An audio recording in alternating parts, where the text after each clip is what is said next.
cuando tienen la certeza de que van a fusilar a mi abuelo las llama. Gerardo Y quería ver así por como última mi vez a su abuela mujer Rufina y a su hija Mi Emilia. madre no puede resistir, pierde los nervios, pierde el control.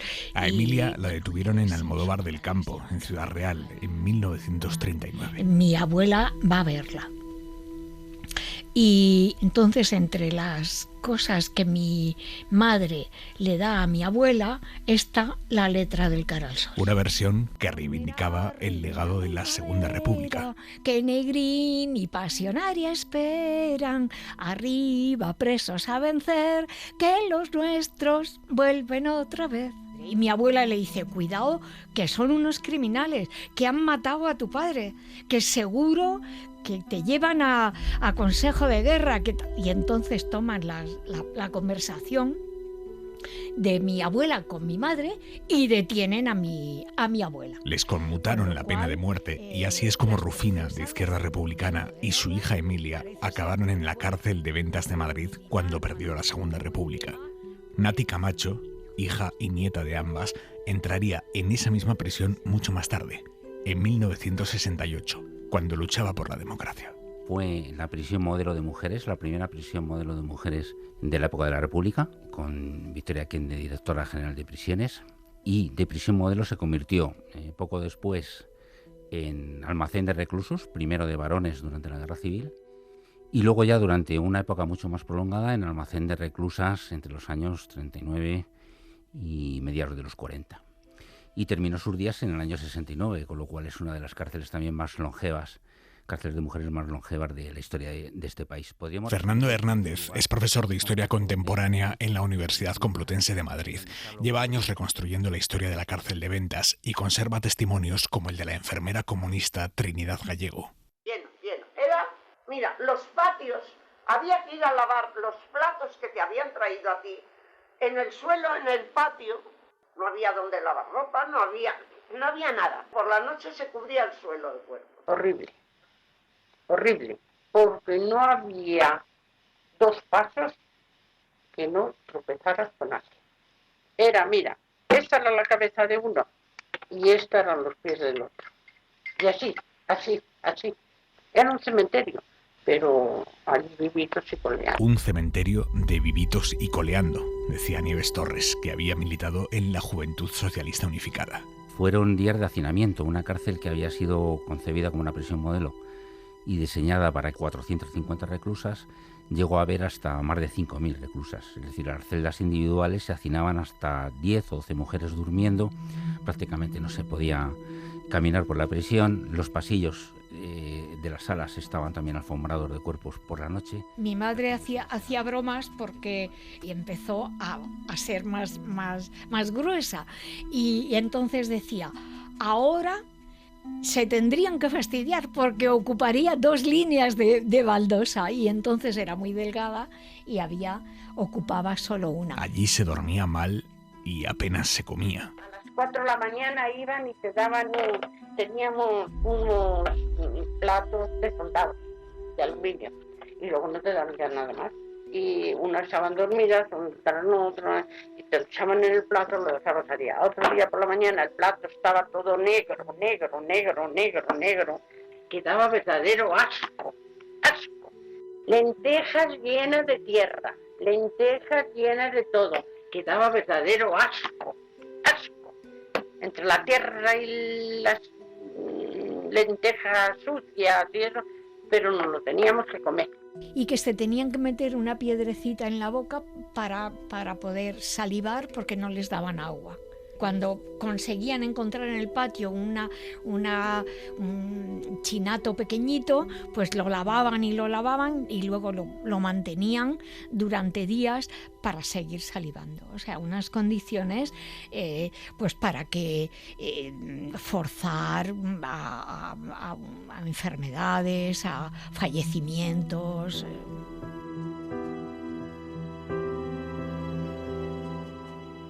En aquella cárcel en concreto coincidieron algunas de ellas con las 13 Rosas. Entonces fueron testigo de un episodio que impactó a toda la prisión. La ejecución en agosto del 39 De 13 mujeres, 7 de ellas jóvenes, menores de edad. Eso fue un acontecimiento que impactó a la prisión y que generó todo un relato militante de recuerdos de mujeres que habían coincidido con ellas, que recordaban pequeños detalles, cómo fue la salida, la entrega al piquete de ejecución, la salida de la sala de penadas, etc. Es una historia muy triste, porque fueron 80 mujeres las que fueron fusiladas, 80 mujeres de Ventas, las que fueron fusiladas en los primeros años de posguerra, pero al mismo tiempo es una historia de resistencia. O sea, todos esos relatos configuraron de alguna manera una especie de relato militante y configuraron esa comunidad resistente que se generó en la cárcel. María del Carmen Cuesta vivió en Ventas la saca de las 13 rosas. Era la madrugada del 5 de agosto de 1939. Ese día fueron a buscar a Victoria Muñoz, que dormía a su lado, a Martina Barroso y a Anita López Gallego. Cuando llegaron, entraron a las 12 y pico de la noche y ya se levantó enseguida. Y dijo, me parece que viene una mandante hacia nosotras. Como estaba oscuro, no lo veías bien. Y al levantarse Victorita, me levanté yo también. Y entonces cuando le dijeron que se tenía que vestir, entonces ella se metió el vestido enseguida, rápidamente, y entonces hizo, se agarró a mi cuello. Mari, que me matan, Mari, que me matan. Y a mi madre ya la han matado, hijo, ya la nos van a meter dos, pobre de mí. Vinieron Anita López y Martina Barroso, y Anita López le dijo, venga, Victorita, sé fuerte. Y entonces ella ya soltó las manos, y Martina Barroso me dijo, se volvió a mí y me dijo, Mari Carmen, que te arreglen lo tuyo porque te matan como a nosotras.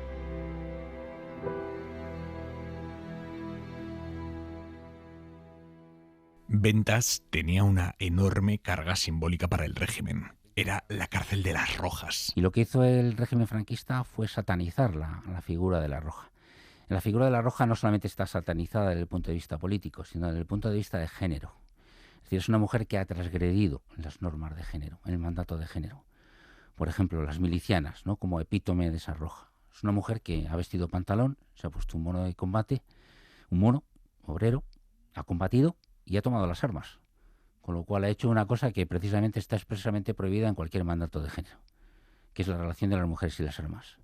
Y ha invadido el espacio público, y con un sentido revolucionario, no una actuación revolucionaria. Y las Rojas, por excelencia, durante los años 40, muchas de ellas estaban encarceladas en Ventas como prisión, más poblada de aquellos años, de los años 40. Era una prisión que estigmatizaba, era hostil y no había excepciones, ni siquiera para las presas con hijos. Hay testimonios, ¿no?, de presas políticas que hablan, ¿no?, de que lo más duro era el ser madre, ¿no? Y Laura Bolaños es historiadora y está recuperando documentación que permite comprender cómo fue la vida dentro de Ventas. La mortalidad, sobre todo en los años 40, era elevadísima. Entonces, bueno, imagínate estar tú encarcelada y perder a tu hijo, ¿no?, o a tu hija en prisión, o no poder alimentarle, ¿no?, correctamente, porque tú misma tampoco te alimentas lo suficiente. Tenemos casos de fallecidas después de dar a luz. Era una cárcel para mujeres que no tenía en cuenta las necesidades femeninas más básicas. Curiosamente, en Ventas nunca hubo un ginecólogo, ¿no?, especializado en atender los partos, y los médicos, pues uno era dentista y el otro pues un médico normal, o sea que no tenían una formación específica como para atender todos esos casos, ¿no?, que requiere al final la prisión femenina. Pero sí hubo una excepción cruel. Tenemos un caso documentado de intervención de ginecólogos en Ventas, pero eran de fuera, de la Casa de la Maternidad. Fueron los que acudieron en el año 40, si no me equivoco, a certificar que una de las presas condenadas a muerte no estaba embarazada. Tenían que dilucidar si estaba embarazada o no estaba embarazada antes de ejecutarla, porque podía ser un fingimiento de embarazo. En esa ocasión sí que hubo dos ginecólogos de la Casa de la Maternidad que se personaron 2 veces en la cárcel de Ventas, y al final terminaron certificando que la mujer no estaba embarazada y fue finalmente ejecutada.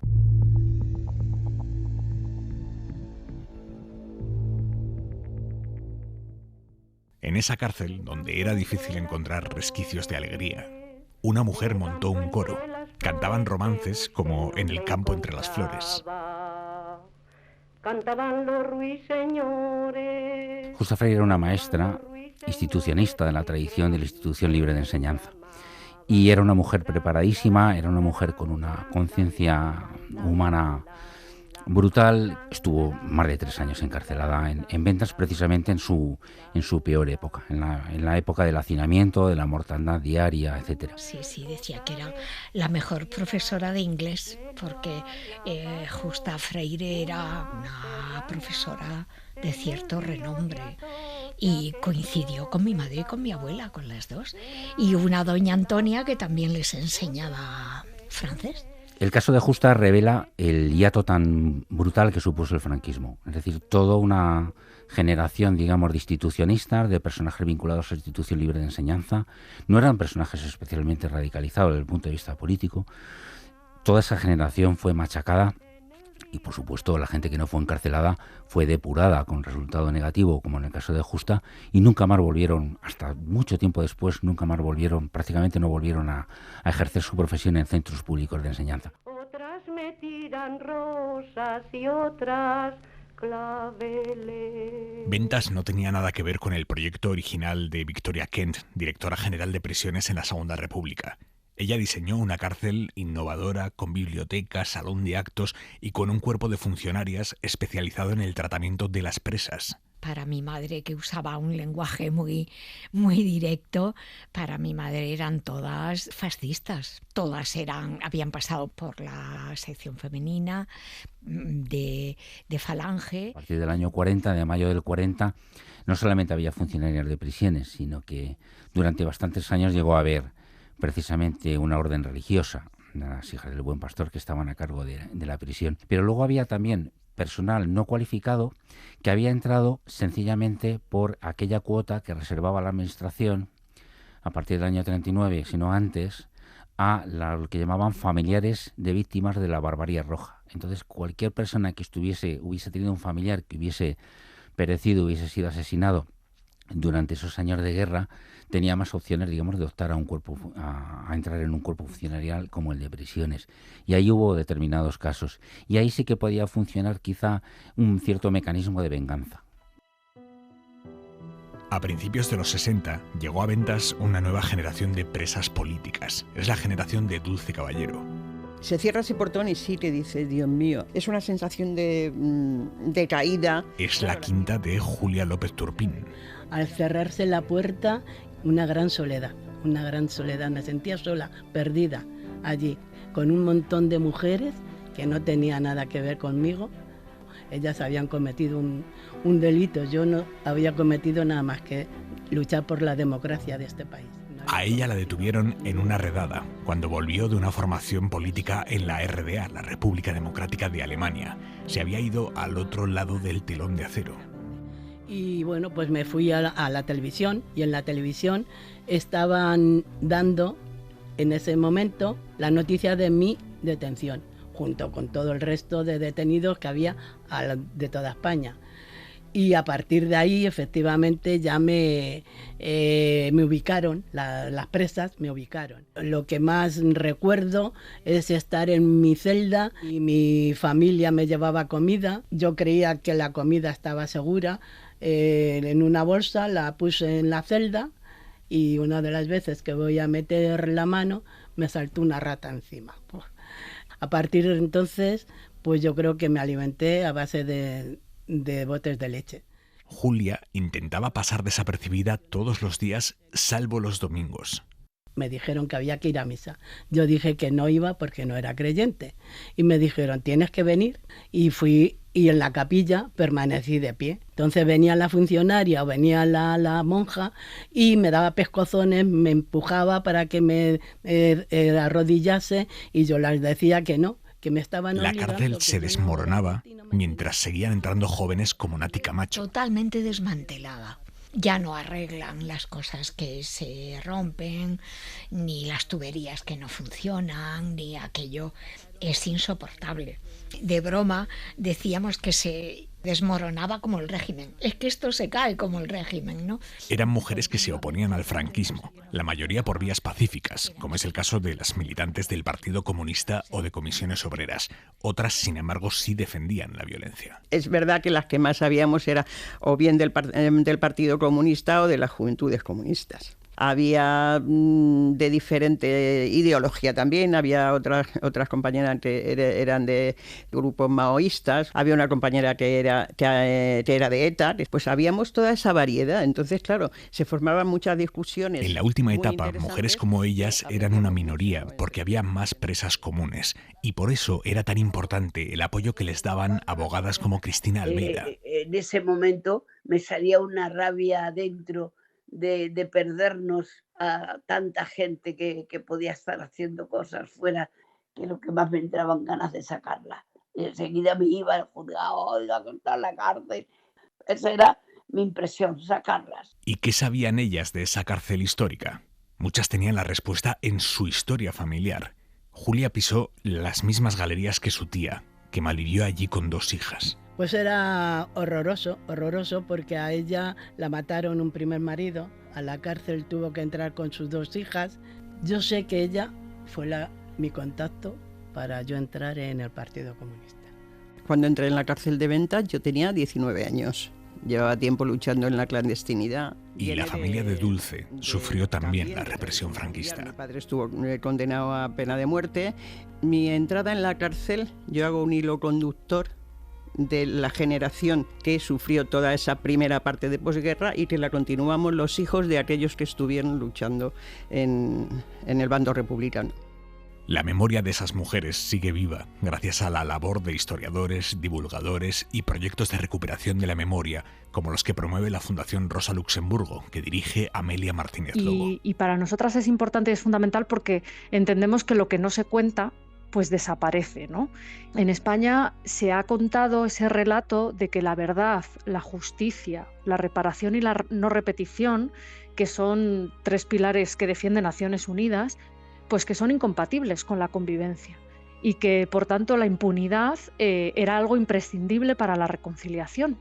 Entonces, se ha ido hilvanando una dañina antipedagogía que justifica la injusticia del desconocimiento de nuestra historia, ¿no? Ventas marcó nuestra historia, pero también la vida de cada una de las mujeres que pasó por allí. Tenía más rabia dentro de mí.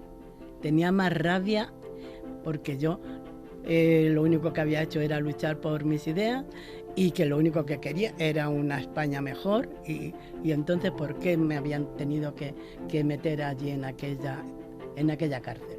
Bueno, me cambió en algo igual como afianzamiento de mis ideas y de orgullo de haber estado en la cárcel por defender mis ideas y sobre todo por luchar en una España como era en aquellos años. Aquellas detenciones, aquella militancia, aquella solidaridad. En el fondo, encontrarte con personas tan maravillosas, con chicas tan jóvenes y ya con ese compromiso, era, o sea, te hacía imitar, te gustaba imitarlas, ¿no? Y es una experiencia muy buena. A mí me ha marcado para siempre y creo que a mis amigas y mis compañeras también. Salían de Ventas sabiendo que podían volver a detenerlas. Era un riesgo que estaban dispuestas a asumir, les valía la pena. Sabían que el tiempo iba a darles la razón. Me fueron a buscar mi familia, pues muy contenta, con muchos abrazos y a buscar trabajo, a seguir. Era como una gincana, es que no podíamos parar. Sales de la cárcel y has tenido un tiempo que no has ido a las reuniones porque has estado justificadamente para no ir a las reuniones. Pues a las reuniones otra vez, aunque te detengan, pues efectivamente, pero vamos, eso no era yo. Éramos muchos y muchas.